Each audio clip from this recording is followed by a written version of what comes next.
Welcome to the 1 Minute Apologist. We interview the world's leading apologists to provide credible answers to curious questions. Hank, I see you got a new book out. I am so excited about this book. It actually deals with afterlife and why I'm excited about it. I mean, it impacts everybody. The death rate is 1 per person. We're all going to make it.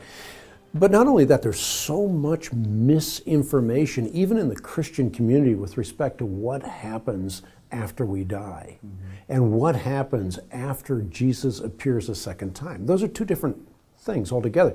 When you die, you're absent from the body as a believer, present with the Lord, but you're disembodied. You're in the presence of God. It's kind of what Jesus describes in Luke chapter 16.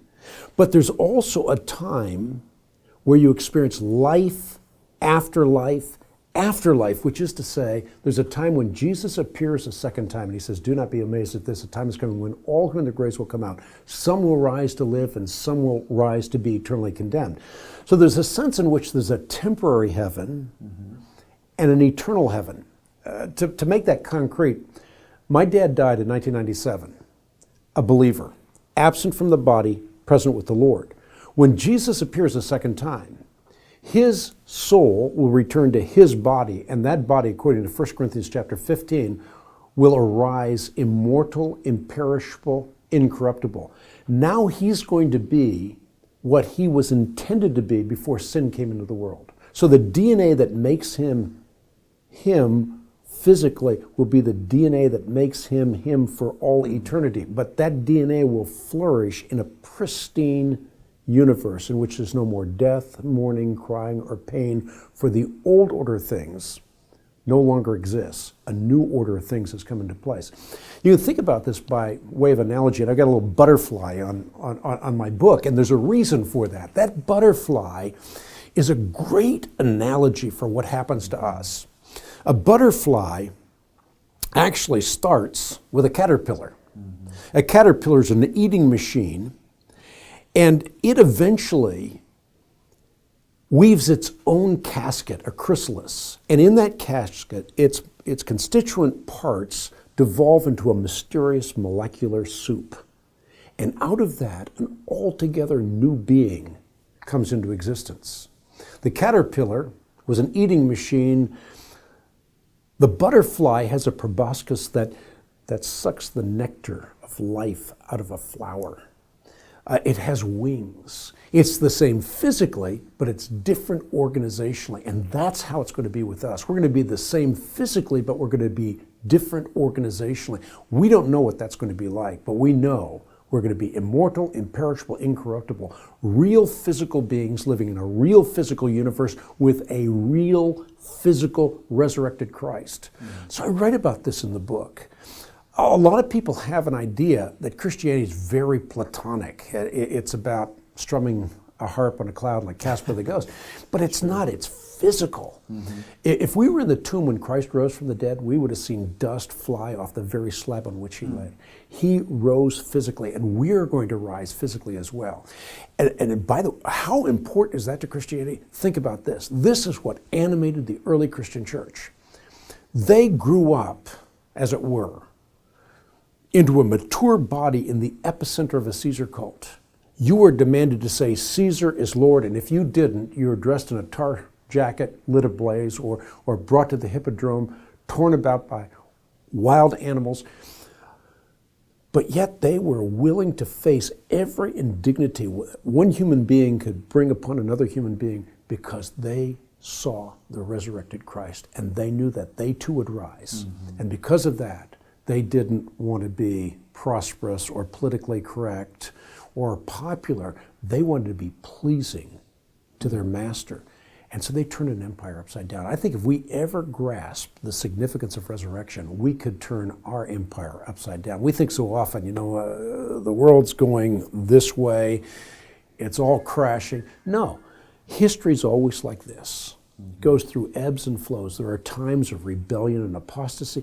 Then there are times of great repentance and revival that take place. That can happen, but can only happen if we grasp the significance of resurrection if we grasp the fact that we're not living for mean earthly vanities, but for eternal verities, now we have the power, the dunamis within us to turn the world upside down. How does one kind of pull eternity into the now? Now, I know if you're a Christian, you're going to live forever, but how does one begin to really think about that and really grasp a hold of those benefits that it will make in one's life?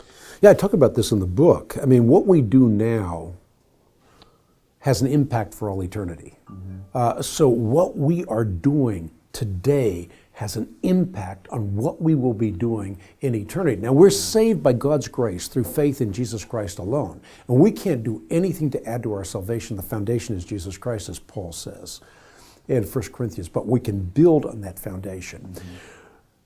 The issue of rewards is a central issue in Scripture. It's central to the teachings of Jesus Christ. Behold, my reward is with me. I'll give to everyone according to what he's done.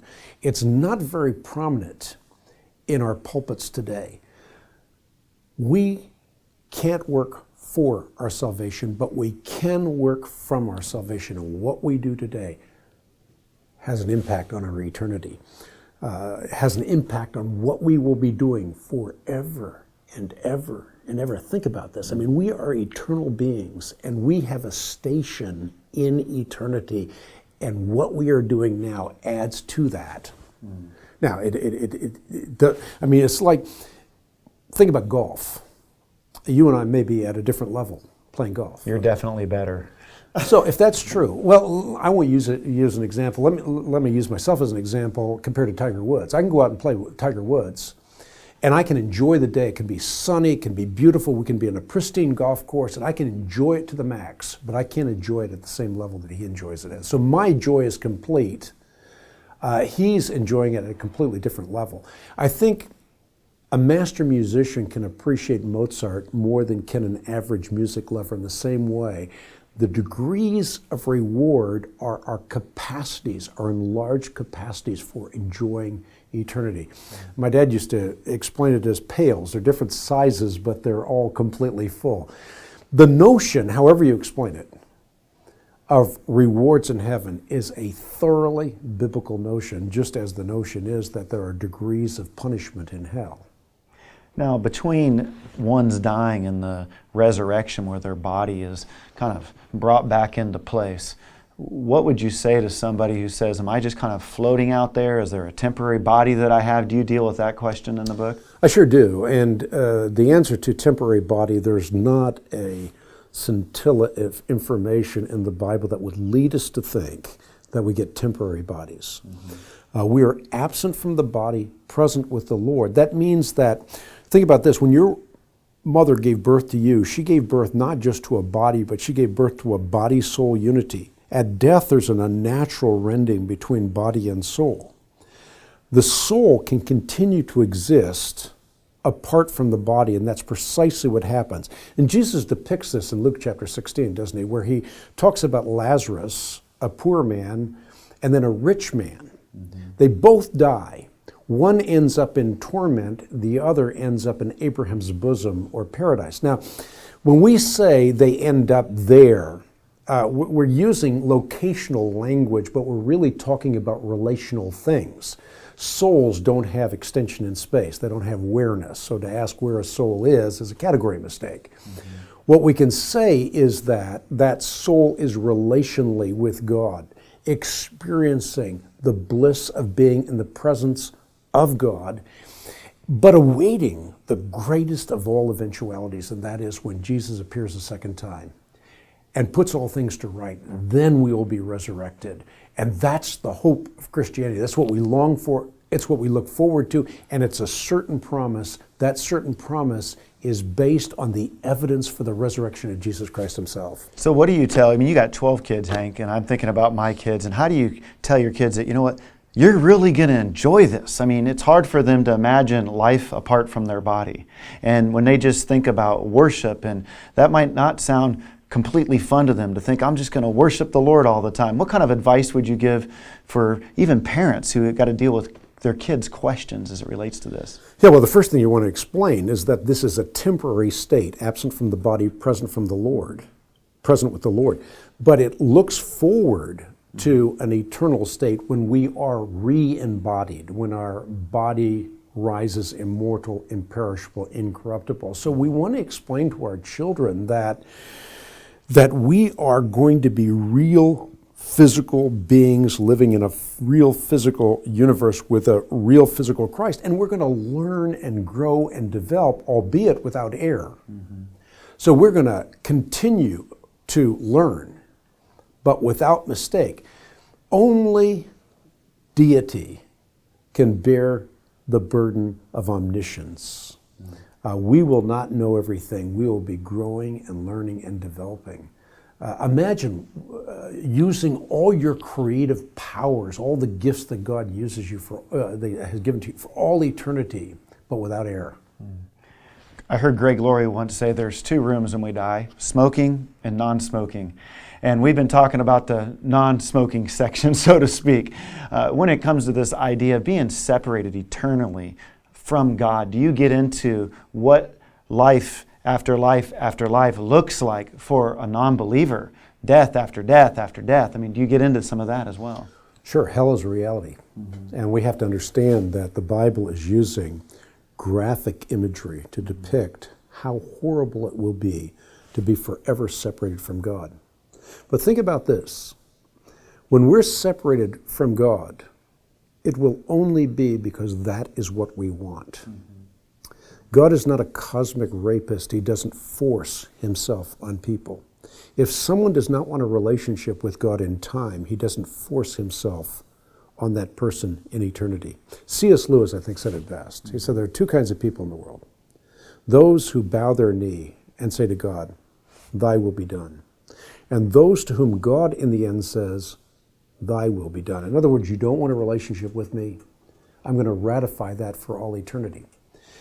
For heaven to exist, there has to be a hell. Otherwise, the righteous would inherit a counterfeit heaven, and the unrighteous would be incarcerated in heaven against their will, which would be a torment worse than hell. The impenitent don't want a relationship with God, and that is precisely what they get. And the thing is that God doesn't rub out the crowning jewels of his creation. He continues to sustain them in existence, even if they have chosen to live apart from his glory and his goodness and his grace. But what happens in hell is the erasure of the imago Dei, the image of God in humanity. So we become, as it were, like brute beasts, driven by a storm.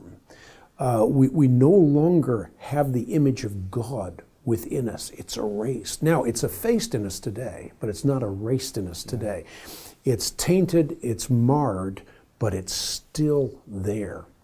In hell, that will no longer be the case. So we will suffer the torment, not torture, but the torment of being eternally separated from God if we do not want a relationship with him. And of course, all of us can have a relationship with God. And we have the light of creation. The heavens declare the glory of God. The skies proclaim the work of his hands. We have the light of conscience, which is to say that God has created a knowledge of himself and implanted that upon the tablet of our consciousness. And if we respond to light, we'll get more light. That's what Jesus said to Nicodemus. Light came into darkness, but men loved darkness rather than light because their deeds were evil. So it's never that we can't have enough light. It's that we don't respond to the light we have. And this is essentially what Paul says on Mars Hill. He says that from one man God created every nation of men, that they should inhabit the whole earth. He determined the exact times and places that they should live. And he did that so that men might reach out for him and find him, though he is not far from each one of us. Point being, God puts all of us in ideal positions to be in a relationship with him. So if we're not in a relationship with him, either in time or in eternity, it's because that's what we want. I remember hearing R.C. Sproul say, if I could just take all of my vocabulary and condense it down to one phrase to tell the world, I'd want to say, right now counts forever. Yeah. Thank you for your book, Hank. You got it. It is my privilege and it's my passion.